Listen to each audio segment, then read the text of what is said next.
Welcome into the College Football Overtime Podcast. SEC Media Days are here, and that means college football is almost here. We still have a couple more weeks to go until we actually get into some college football action, but that doesn't mean we don't have plenty of content to get into. Abe Gordon, Garrett, Chapman here on the College Football Overtime Podcast, going to take care of you for the remainder of the offseason. It feels like we are just so close to football because we have people actually talking about the 2024 season. You know, coaches and players and everything else over there at SEC Media Days. We had Big 12 Media Days last week, Pac-12 Media Days last week. I mean, everything seems like we're finally getting to that ramp-up period, and then practices will start happening, and we'll have pads soon after that, and I am very excited and here for every bit of it. We have a ton to get into today. We have a discussion on some issues that continue to take place on the Georgia campus, and we have to discuss it. And then we have one question for every SEC team in honor of SEC Media Days. And then we'll finish off the show with a little discussion about a football game. And I'll tell you more about what I'm talking about here in just a little bit. But before we get into any of it, gotta welcome in my co-host, Abe Gordon. How you doing, buddy? Yeah, hey, Garrett, this to me feels like we're finally on to the next season, like on to the current season. I always look at, and I know some people will call it a kickoff. I think the ACC calls it a kickoff, but media days for the various conferences over the course of 2 weeks. To me, it feels like the first part of this coming season. I know you had the transfer portal and National Signing Day. All of that just feels like, there's a timeline for that, whatever. This feels like the start of this coming season. The storylines are about what is ahead, not what has happened or what's behind. So we are here ready to roll, brother. Yeah. So let's just jump into the biggest issue that seems to be stemming on the Georgia football campus. And it's reckless driving. I mean, not all of these issues are created equal, and I want to start there. These are not all the same types of incidences that we saw that started with the Devin Willett case right after this team celebrated a national championship victory back in 2023. Not every single one of these issues are the same. However, we have had it at what it's verging on ridiculous. Why we have to continue to have these discussions. Most recently, we have 3 more UGA football players accused of reckless driving and arrested in Athens, Clarke County. And then the Atlanta Journal-Constitution released some more information that was released to the general public just I think it was today or maybe early yesterday on Sunday morning. But it's just becoming an epidemic on the Georgia football campus, and it's not by lack of trying from the Kirby Smart and his coaching staff. From everything that we've heard, they've brought guys in to address this issue. They've brought people in to talk to the players, to counselors from people who've been victims of reckless driving, drunk driving, and it just still seems to be an issue. And I don't know what else you need to do besides taking the keys away from these players at this point. It's been just an awful situation for that program, and it's a bad look for Kirby Smart. I know come Tuesday, he's going to have a lot to say about the issue, and I know that he's going to be grilled about this topic. Yeah, and he deserves to be. This is a situation that has cost a couple of young kids their lives. And ever since then, it hasn't been stemmed, not one bit. And I'll tell you what the most concerning aspect of this is for me, Garrett, because it's one thing for guys to be speeding and charged with, quote, reckless driving. The continuation of what they always seem to deem racing is the biggest issue for me. Because that takes it to a whole nother level of unsafe. Look, I speed when I'm out on the road. If the cops happen to pull me over and I, I'm not going like wildly fast. But yeah, I mean, I think we all speed. We all probably have days where we probably could be pulled over and charged with reckless driving, but racing is taking it to a whole new level. And you're right. Nothing has slowed down this, quote, epidemic. And it's up to Kirby Smart to either turn the blind eye, which is what he's realistically been doing, or take a stand and make a change. And this is not about sitting the kids down for a talk. This is not about, the legal ramifications. It is up to Kirby Smart to take a much bigger role in controlling his program.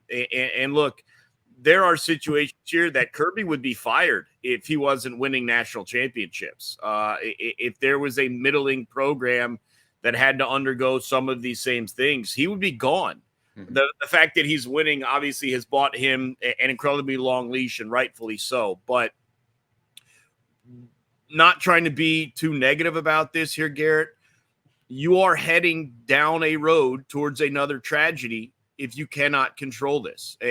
And obviously, we hope that is not the case. No one is rooting for that. But the reality of the situation is, if you can't stop these kids from going way too fast on streets that are not prepared to handle that speed, if you cannot stop them from racing, at one point or another, there will be another serious issue in the streets there in Athens. And I'd really, really like to see them put a stop to that before that happens. But if Kirby is going to sit here and say, this guy did his defensive driving, he did this, he did that, he's not going to miss a game, this, that, whatever the excuse is going to be, if it's not made more clear that you guys got to cut this out, I don't know what the next step is. This is on Kirby. It continues to be on Kirby, and he continues to shirk responsibility.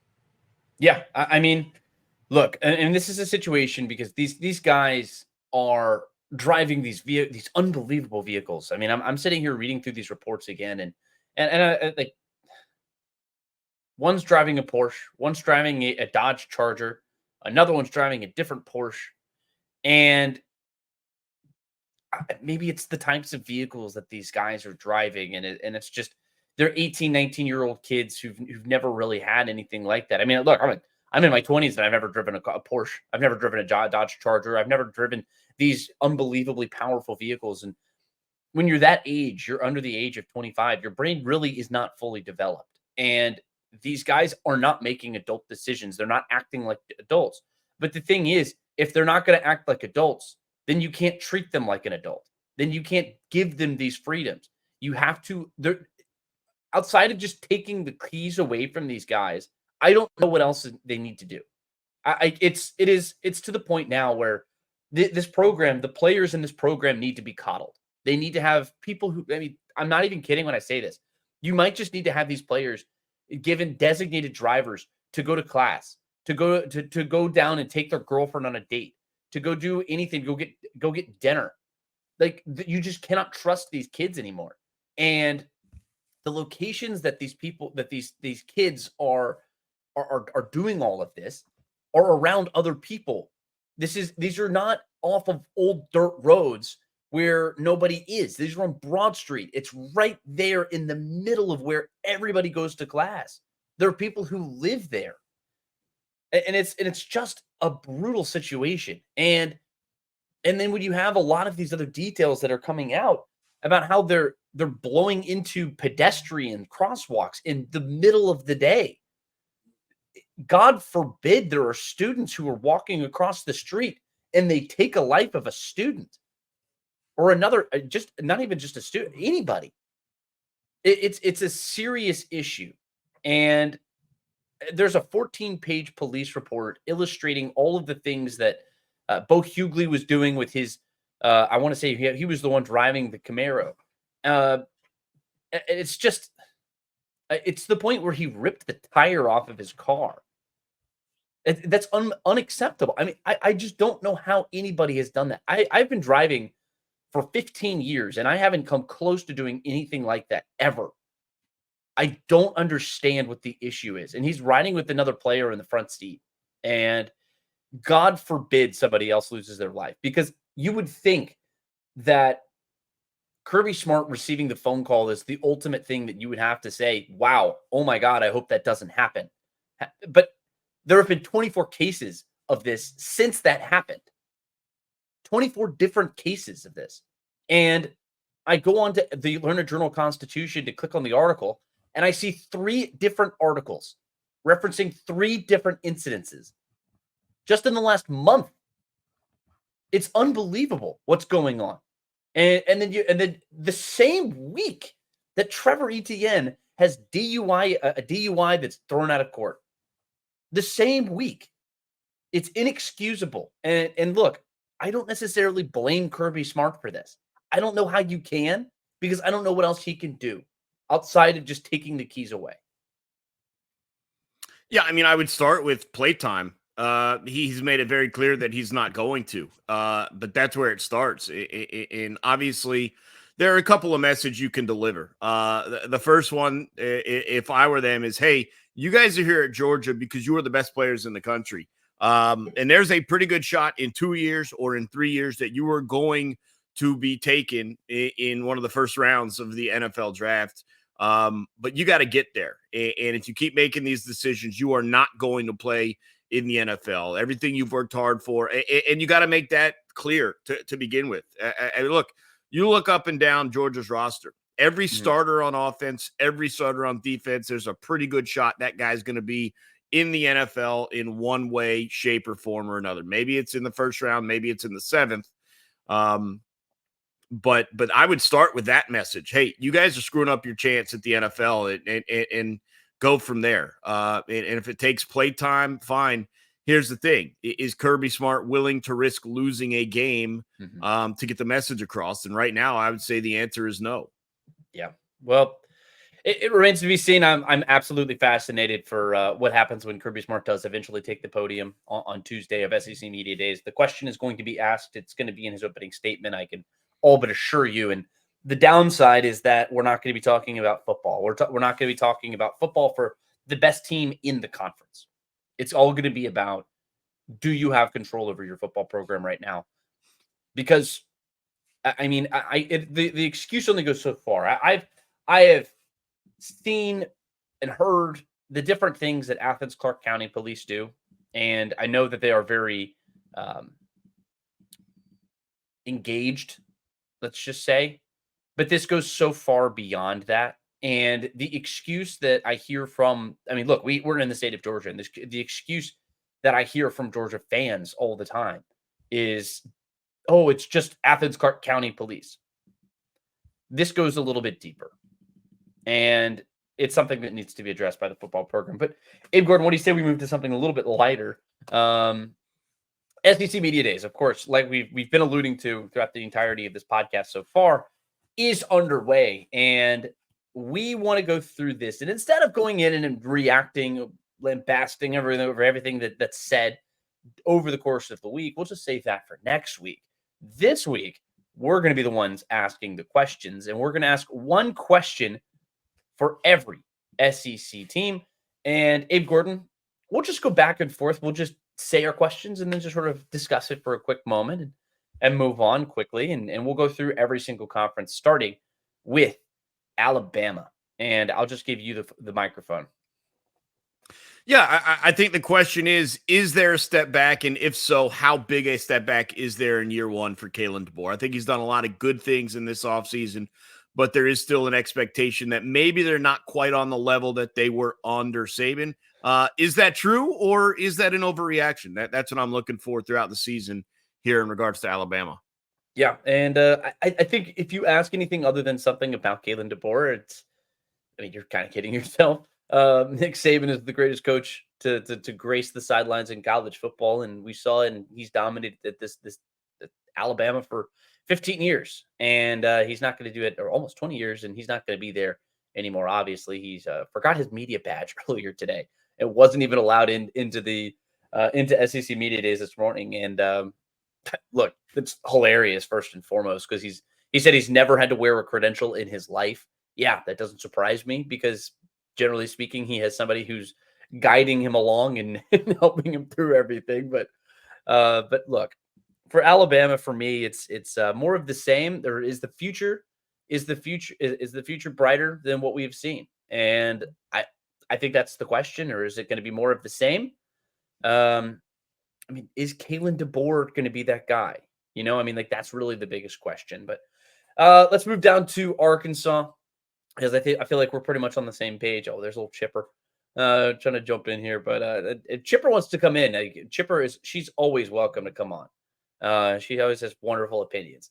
But as far as Arkansas is concerned, I think is it exit stage left for Sam Pittman? I mean, did he hire his offensive coordinator to be the future head coach? Of course, with Bobby Petrino coming in there. I mean, it was a surprise to a lot of folks that Sam Pittman, he's very popular with a lot of folks, especially at these SEC media days. He's known for some great quips and quotes, and but the results just haven't really been there on the field so far this season. But as far as Arkansas, what do you have? Yeah, I think you're right on it. I think it does go twofold. Does Petrino make a difference on offense? I think it starts there, and then as you mentioned, as we work our way through the season, what does Pittman realistically have to do to keep this job and continue building this program forward? I mean, it's a tall ask to go 7 or 8 wins in the SEC, but the 6 get them, a hold on that job. I don't know, but those are the two things for me. Yeah. So let's jump into Auburn. If you can't tell, I'm just going alphabetically down through through the SEC. University of Auburn, what you got? Or Auburn University. Yeah, I mean, when I look at Auburn, it's pretty much I thought they actually outperformed expectation a little bit. And so now the question for me is, what's the baseline that Hugh Freeze can set there to where you can continue building on a yearly basis? Is this a program that can be a mainstay at 8 wins in the SEC? That's what I'm interested in. Yeah. My question for them, where's the next step? I think that's really the biggest thing for them. I talked to Chris Marler on my show on Sunday night, and he actually had Auburn as one of the biggest wild cards of the season this year. And I love that because Peyton Thorne's going to be coming back under center. And I think if he can take that next step and be a consistent quarterback for them, then they have a shot. But ultimately, it's that wide receiver room. It was one of the worst in college football last year, and they received a massive influx of talent to that room, both from the transfer portal. They get the kid from Penn State, and they got talented players up through the recruiting ranks, one of the top wide receiver prospects in the class of 2024.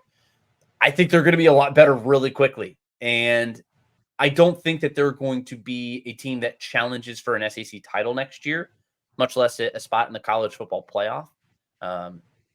Well, actually, you can almost say that backwards. A spot for the college football playoff, much less an SEC title next year. That's just the state of the 12-team playoff. It's just a lot bigger. And I'm very interested to see what Auburn does. But moving down to Florida, I'll go and say that, is there a light at the end of the tunnel? We've talked a lot about on this podcast about how difficult that schedule is going to be. It is just the last 5 games of the season, you could say, is one of the most difficult schedules in the country, much less everything else that they have to play. But for Billy Napier and company, it really depends on, can this team get over the hump? And the hump is more like a mountain. Yeah, and part of the question that plays off of that is, how do you keep DJ Lagway on campus? This is a guy that comes in as a 5-star and by all reports is going to be behind Graham Mertz to start the season. You're going to have questions. Obviously, if you get a new head coach, does Lagway head elsewhere in the transfer portal? But when you talk about light at the end of the tunnel, as you so eloquently referenced, it has to start with your quarterback play, and it might start with the next great freshman at quarterback at Florida. But how does he see the field? And if he doesn't, does that change his future? So I'm interested in that. It ties together with the future of the program. Yeah, we were just talking about the Georgia Bulldogs. What's your mark there? Yeah, my question for Georgia is, are you still the hunted, or have you reverted after missing the college football playoffs to being the hunter? And I know maybe it's however you want to feel on campus and in that locker room is one thing. But are teams still scared of you? Are teams still scared of the big bad wolf? The way we feel no one's going to be afraid of Alabama because Saban is gone. Is there a little bit of that mystique gone from Georgia now that they've been beaten? So interested in that. Yeah, so I think mine's kind of similar to yours. It's does Georgia, did they have a chip? I feel like this is a team that was the best. I think they were the best team in college football last year. I still think that. I'll still contend that. I'll never be able to prove it. And I mean, I'm ultimately just the old man yelling at a cloud at this point. If I still want to lambast that point, it's irrelevant because they lost to Alabama, and that feeds into that sort of frustration that I'm sure the college football program is feeling right now. You know, they felt like they were the best team in America. They felt like they deserved a shot, but they blew it in the SEC title game against Alabama. And ultimately, I think that's going to enter in, and you're giving Kirby Smart, the best coach in America, with the best team in America, a chip on their shoulder. And I think that Georgia playing with the chip is one of the most dangerous teams in the country. They have a tough schedule this year. I don't think that they necessarily go undefeated, but if there's any team in America that could go undefeated against the schedule like that, it's this UGA team. They're the best team in the conference, so we'll see what they can end up doing. Let's move down to Kentucky, a team that I think is kind of interesting this year. They've got kind of a tough schedule, but I think it starts with the guy under center. Do you have your next great quarterback? We talked a little bit about what Will Levis could have been at that school. Felt like he had some flashes of greatness, but never really fully put everything together. Brock Vandagriff, a former 5-star player. Is he the quarterback of the future? Is he the guy that can take them to that next level? Because they haven't really had that for a little while, or at least that guy to unlock that potential. But maybe Brock Vandagriff can be that guy. What tier of program is Kentucky expected to be under Stoops is my question. Are they kind of grouped in with like some of the lower level programs like Vanderbilt on a year in, year out basis, South Carolina, maybe they'll have a good year here and there like they have, but can they maintain that? Are they closing the gap on Tennessee, or has that gap widened along with the quarterback question? Yeah. So then we move down to LSU. What you got? Offense, man. Where is it? You sent a bunch of dudes to the draft at key positions at quarterback and in the receiver room. Who's stepping up behind those guys? And look, we know Brian Kelly recruits. I'm not trying to say he doesn't, but you still got to see it. And so I'm interested to see how that offense looks with a lot of new faces in the key rooms. Yeah, and I'm actually going to go the complete opposite direction. Is the defense back yet? We saw this team. Garrett Nussmeier's under center, and I think as long as Garrett Nussmeier is under center, this team is going to be able to throw the ball around the field. They're going to be just fine on offense. I'm not worried about that part.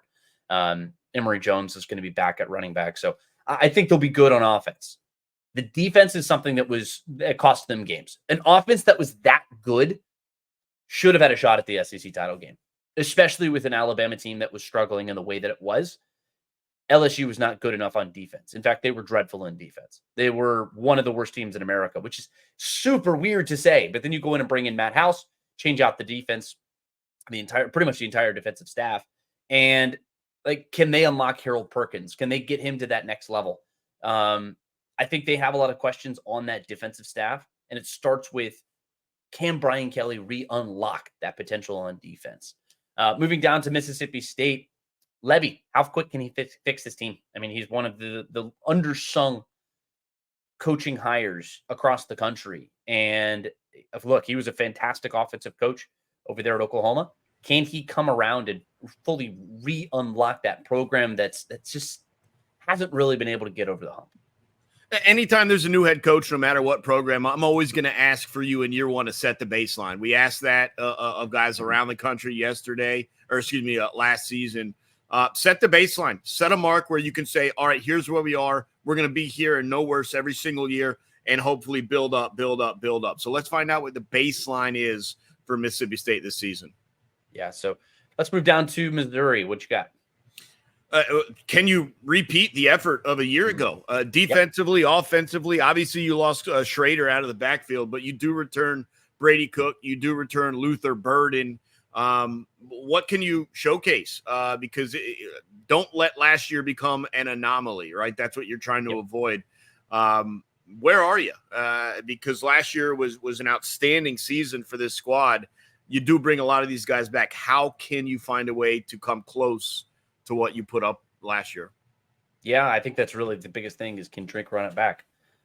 You've got the best wide receiver probably in the SEC with Luther Burden. You've got you're strong under center with Cook, and I mean, you've got a lot of the same dudes, but you did lose one of the best running backs in the SEC with Schrader. But I'm very interested to see what they can do. Actually, I mean, look, you're gonna have hype, and this is probably the first time that Missouri has had hype in like a decade. Probably they've had hype one time, probably in the SEC East, back in those days, right when they joined the conference. And even then, it's like they weren't the team that was getting a lot of the preseason hype, but they were one of the teams that actually ended up delivering when it was all said and done, when they won their back-to-back SEC East titles. And I don't know. We'll see if Eli Drinkwitz can actually do it, because I also heard his name thrown around as a potential favorite to land a bigger job. And he's done a fantastic job here as of late for Missouri, but can they do it again? South Carolina, now or never for Shane Beamer. I mean, look, you just had. I thought we were going alphabetically. We skip a couple. Did we skip anybody? Oklahoma, Ole Miss. Oh, I have those at the bottom. Shoot. Well, we were going to be going out there. Oh, let's do that then. As long as you have them, that's fine. Whenever.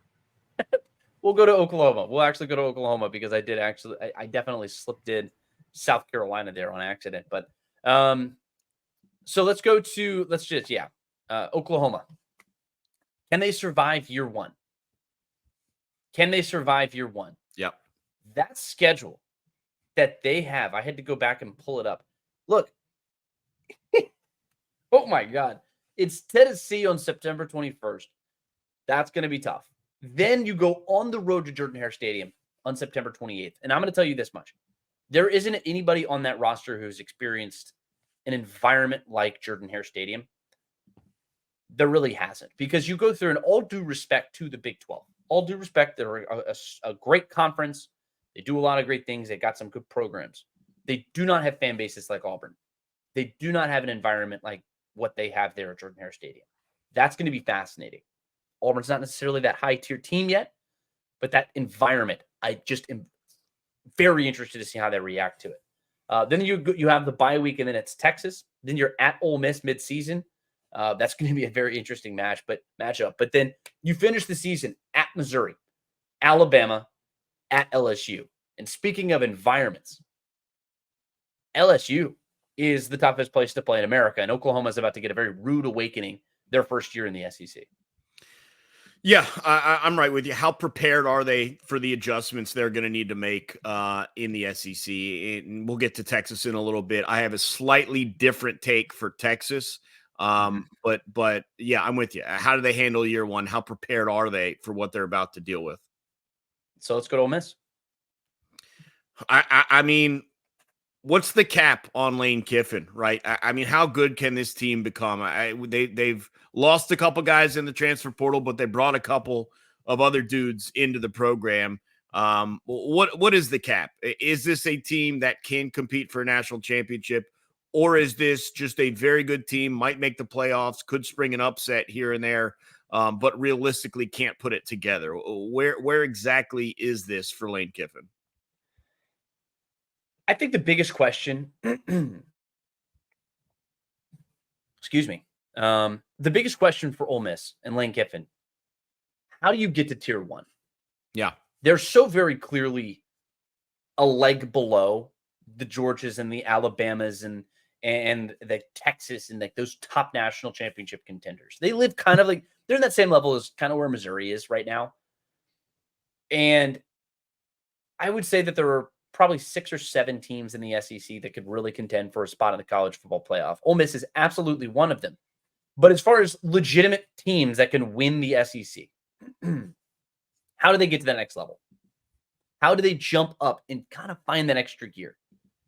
When you look at this team, they no longer are under the yoke. We talk a lot about what Georgia was, and they were under the yoke of Nick Saban. One person who was really under the yoke of Nick Saban was Lane Kiffin, and probably more so than anybody in that SEC West. He just wasn't ever able to get up over him, and he's gone. Is there anybody who's more free outside of Kirby Smart than Lane Kiffin? You got your quarterback coming back. You made all of these splash moves in the transfer portal. Is it going to be enough to take you to that next level? Jackson Dart's a beast, but you do lose Quinshon Judkins. Trey Harris is back. Like, this team has dudes. They have dudes at all of the important positions.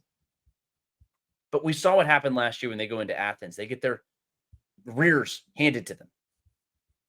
Are you just transferring Nick Saban for Kirby Smart?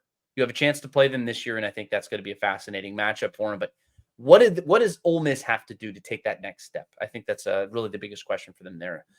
Now for South Carolina, since I definitely did skip, is it now or never for Shane Beamer? He talked today, and I have the unfair advantage of having watched his SEC media days already. Every coach has an allotment of time for when they go out on stage. He talked for 17 minutes. For those counting at home, that's a really long time. That's a lot of filibuster. That, to me, says he's a coach who's a little bit worried about some of the questions that he's going to be asking. Some of the comments that he made were, you may not think that we have a great team, but I do. Okay, that's a weird thing to say. Not a lot of people are probably going to pick him too high. I'm one of those people. I don't think South Carolina is a very intimidating place to play, a team to play. Well, Shane Beamer's been there for a little while now. He's lost the excuse of, hey, I'm a new coach trying to build my program, trying to establish what my creed, my everything that I want to bring to this program. It's now or never for Shane Beamer. When are you going to take that next step? What is that next step? I don't think anybody really knows right now, but it's going to be interesting to see. Yeah, I'm with you. Along with that question is what are you doing to replace Spencer Rattler, who carried way too much of a load because the offensive line could not block. You got so many issues to address, and yeah, I don't blame him for trying to fill up 30 of his minutes with a 17-minute speech, because I wouldn't want to deal with questions about what we're trying to put out on the field either. Yeah, so let's go to Texas or Tennessee. Nico, man, is the 5-star that we've heard about the future of the program. Is he legit? Is he real? Because this is a team that has been very close a couple of years ago with Hendon Hooker. Last year was certainly a step back. And so with Joe Milton. And so is Nico the real deal? Can he put this team into a situation where we do witness Tennessee, number one going on the road or at home to visit Georgia or Alabama or whomever it may be? But Nico's got to be the real deal, or it's another down year for the Vols, or not necessarily a down year, but maybe slight downturn from where they were. Yeah, I mean, expectations are immense for young Nico, and that's really Nico Amaleva is the highest rated quarterback, I think, in that program's history. He's the most anticipated quarterback, right there alongside a guy like Peyton Manning. How does he deal with that pressure? That's where I'm very interested in doing or seeing. And look, I don't know if you're a Game of Thrones fans or if any listeners out there are, but the Prince Who Was Promised is a very important storyline in this House of Dragon that everyone's watching now, and in the original Game of Thrones. And Nico Amaleva is the Prince Who Was Promised, and now he's here.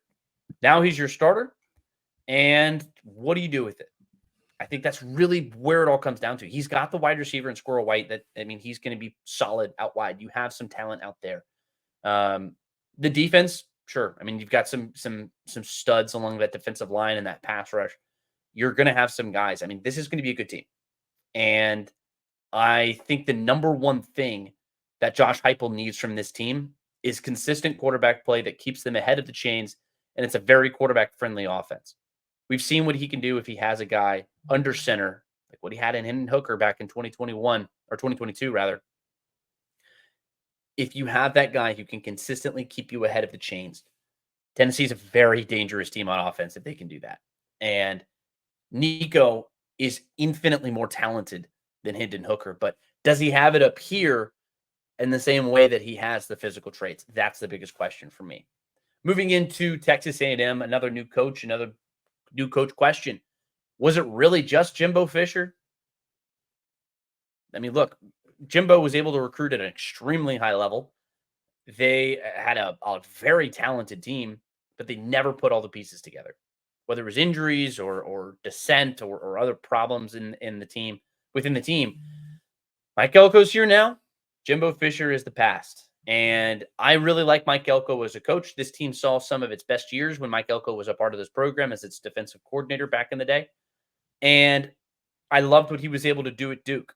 He unlocked that team and got that team up to a level that we hadn't seen in a long time.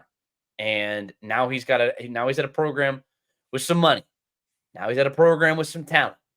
I want to see what he's able to do in year one. I think it's not going to be quite as long of a rebuild as some people might think. Texas A&M is a team that not enough people are talking about.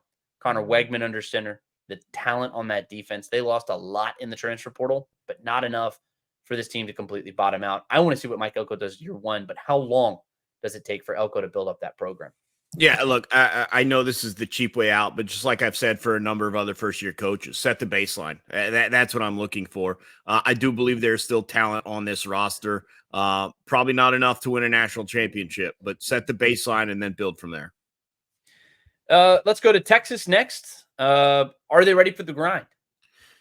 Yeah, I mean, it's close to that in terms of me, what the storyline is, but it's a different "Are you ready?" than what Oklahoma has. The question for me in regards to Texas is you got to bring it every single week. Are you prepared to do that? Can you bring it every time out? Because you will lose games in this conference if you do not have your A game. That is not necessarily the case was not the case in the Big 12. You could limp to finishes. You could be tied into the fourth quarter. You can't play that way in the SEC week in, week out and escape. And so Texas, the question for me is, can they bring it every time out? Because they're going to need to. There's a target on their back just the same as there is on Georgia's, being the new guy in the conference and a squad that a lot of people are looking at as, if you're not careful, they could win the national championship. They're going to have to bring it. They're going to get every team's best shot, not just one team or two teams in regards to Oklahoma. They're going to get every team's best shot, and they can't slip up. Yeah, and that's a team that's going to have a circle on its back more so than – I mean, they've always had a circle on their back. They're kind of used to having that target on their back. But the schedule that they have is truthfully one of the weakest in the conference. I mean, you trade – well, you don't really – you miss a lot of the best teams. I mean, you have Oklahoma, of course. You have Georgia, of course. Those are your toughest two games. But it's a lot of Mississippi State and Kentucky and Vanderbilt, and all credit due to those programs. But that ain't LSU. That ain't Auburn. It ain't Alabama. It ain't the best that this conference has to offer. And I think that they got really, really fortunate with the draw that they have. And I wonder if that goes up into their head a little bit. And I'm just very interested because my question is, are you ready for the grind? Even though that grind isn't a typical SEC grind. And like you said, I mean, like this is a team and a conference that you're not able to kind of roll your helmet out onto the field quite like you can in some other conferences and expect to have positive results. I mean, this was a team last year. Quinn Ewers goes down with an injury mid-season, and they're just not the same team when he wasn't on the field, right? If Quinn Ewers wasn't playing for this team and they were in the SEC West or even in the SEC East, they're not playing in a college football playoff. That's just not happening. How much do you rely on just Quinn Ewers being Quinn Ewers for you to beat Texas? That's a huge question mark. I want to see somebody else around there step up and be that big guy. And I think Texas is going to come in and win 10 games, 10 plus games. I'd be very surprised if they don't. But that matchup with Georgia looms very, very large. And if they can come in, if they get blasted by Georgia, that's going to be a rude awakening. If they come in and get a win there, I think that's a rude awakening for the rest of the SEC. And I think everybody has their eyes on Texas specifically. And then we'll finish with Vanderbilt. I mean, Clark Lake, it's now or never. I mean, like it's been about as bad as it can get for Vanderbilt. This is not a fantastic school to end with, unfortunately. But what's next for this program? I don't know if Clark Lake is the guy. The program is sort of on the mat, and it's hard to really say anything else. But is that it? I think that's my question. Yeah, really, how long before you pull the plug on that? Does he make it to the end of the season, or I can't imagine he performs well enough to hold that job. So, really, the question is, when do you make the decision? Yeah, and the schedule's not doing him many favors either. So we'll see what actually ends up happening with everything. But let's move into one actual kind of almost on-field discussion. EA Sports. College Football 25 is officially back. I am so very excited. I am jacked up. It is such an awesome game, and I'm so excited to play this game. And my question to you, I'm not just going to sit here and talk about my nostalgia surrounding it, even though I have tons. It's one of the reasons why I got into college football in the first place back in 2005 when Larry Fitzgerald was on the cover, and back when he was in that Pitt jersey. And it was on the other half was Top Spin. It was on the Xbox, and it came with every game, or every Xbox console that was sold. And that's when I got my Xbox console when I was a kid back in 2005. And I fell in love with college football. And that was just one of the great moments for me when I was a kid. And I played, everyone else played NCAA 14. I played NCAA 13 because I couldn't get my hands on a copy of NCAA 14. And having this game, we've waited a decade for this to come back. And it's to the point now where I legitimately don't have a console that I can play it on. But I might go buy one. so we'll see with that. But Abe, I'll let you do your give your spiel on it, and then I have a question for you.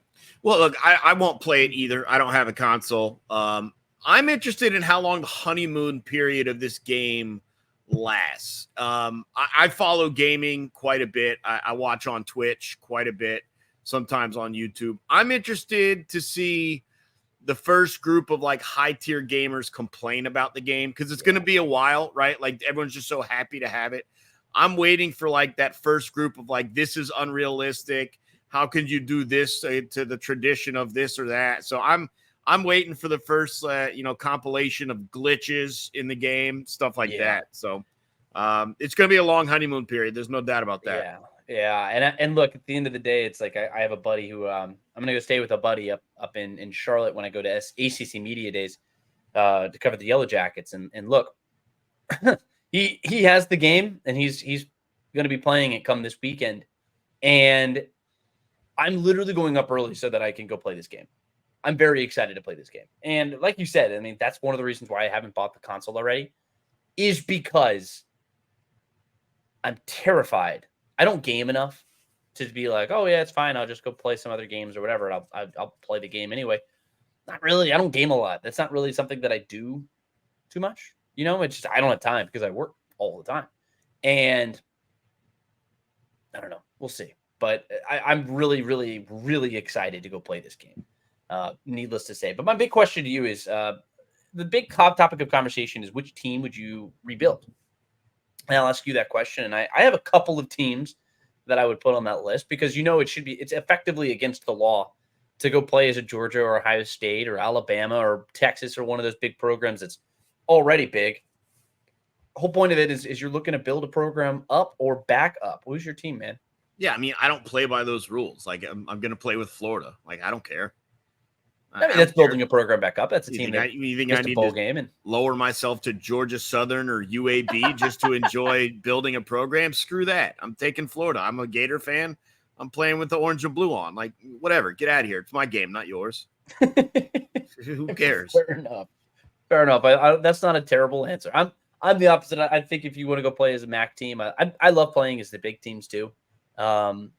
I think it's just fun for a little while. I'm playing as my team. Like I but I'm not going to play as a dynasty. Yeah, but you're still rebuilding that team though. So it's like, all right, but if it was EA Sports College Football 2008 and I just gotten Tebow and Harvin, I'd still be playing with Florida. That's my team. I don't care. I respect that. That's not a terrible answer, and I won't blast you for it too hard. But look, if you're rebuilding a team, which team would you rebuild? Indiana, my other team.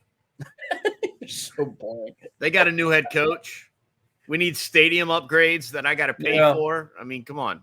I feel like then this game's going to have a lot of freedom to do a lot of fun stuff like that. And I know that it's going to dominate the mind for the next month and a half.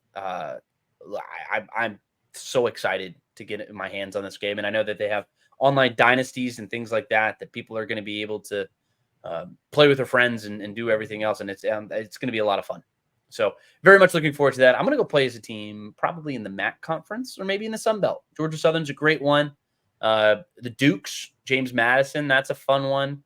That's a program that's already pretty solid, but I think there are tons of great teams in this game that you're going to be able to go in and any team in the MAC, if you go play as like an Eastern Michigan or something like that, That's what I used to do when I was building up programs. Akron go plays the Zips. I mean, it's going to be tons of fun, and I'm very excited. And if you're out there, if you want to drop a comment, which team are you going to reload and play as whenever you get the game and play everything? So I'm really excited. It's going to be a lot of fun.